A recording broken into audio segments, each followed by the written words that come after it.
Messieurs, je viens d'avoir une révélation. Je suis un vieux con. C'est un jeune homme qui m'a appris ça. J'étais dans le bus et il me bouscule. Je lui demande de s'excuser. Il me dit « Toi, wesh, c'est officiel, t'es un vieux con !»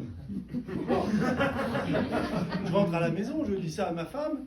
Elle me dit « Il serait temps que tu t'en rendes compte. » Mais je la soupçonne de ne pas être toujours très objective à mon égard. Alors je vais voir Gérard, mon pote, et je lui demande « C'est vrai que je suis devenu un vieux con ?» Et Gérard me répond « Bah, tu connais la chanson de Jacques Brel, plus on devient vieux, plus on devient un con. » Mais attends, si on devient plus con, c'est qu'on était déjà con au départ. Gérard m'explique « Bah évidemment, on t'a jamais traité de petit con à l'école. » Moi je dis « Non, on me disait toujours que j'étais aussi con que mon père. » Mais c'était pas possible, vu que lui c'était un sale con. Alors que moi j'ai toujours eu une hygiène irréprochable. Et Gérard conclut « Bah donc t'étais un sale con au sens propre. » Il a tendance à se prendre pour Raymond DeVos, Gérard. Bref, j'étais con depuis tout ce temps et je ne m'en étais pas rendu compte. Ce qui m'a induit en erreur, c'est qu'on m'a souvent dit « Toi, t'es pas la moitié d'un con. » Donc j'ai cru que mon taux de connerie n'atteignait pas 50%, alors que j'avais un fort potentiel. Et peut-être même qu'avec un peu d'ambition, j'aurais pu devenir le roi des cons. Si je vous dis ça, c'est que je pense qu'il y a d'autres personnes qui sont dans le même cas que moi. Y a-t-il des cons dans la salle?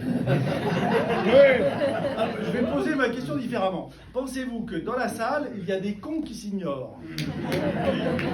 Oui. Eh bien, pour aider ces personnes, j'ai mis au point une petite technique qui permet de répondre à l'épineuse question « Comment savoir si on est con ?»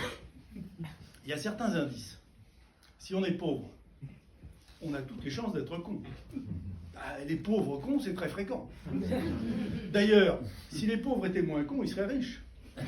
Ah pardon, voilà, je vous parle comme Emmanuel Macron.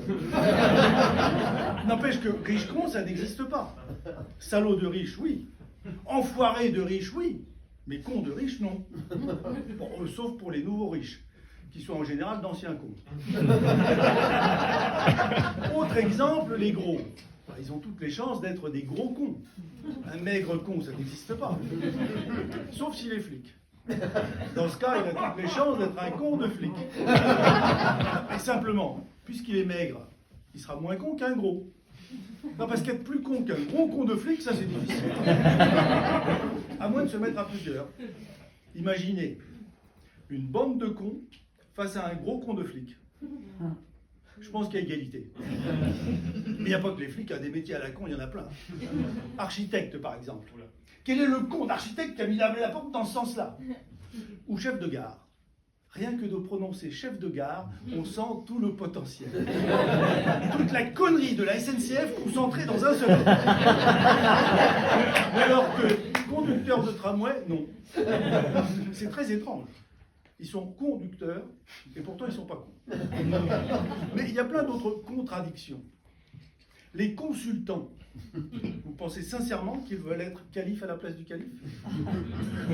Les conspirateurs, fonctionnent-ils avec ou sans sac? Les consensuels, ont-ils réellement du succès auprès des dames? D'ailleurs, mesdames, je vous invite à vous méfier des convoyeurs. Le consacré mérite-t-il le bon Dieu sans confession? Et qui dit confession, dit confessé et confesseur. Je vous laisse imaginer la scène. Surtout si l'on ajoute le concierge qui a tendance à se fourrer n'importe où.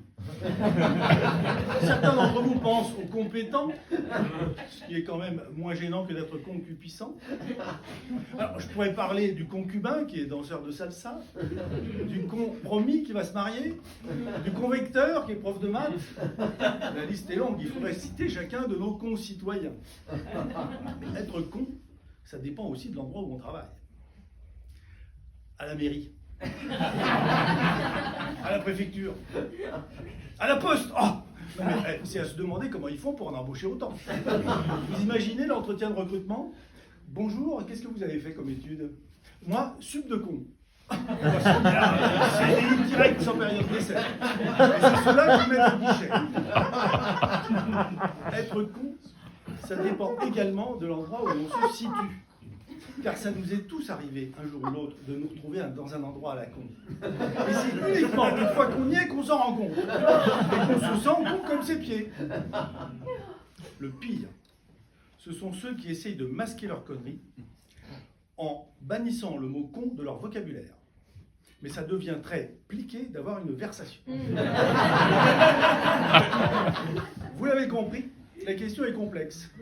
Ce qui m'amène à cette conclusion, pour savoir si on est con, il faut une bonne dose d'intelligence.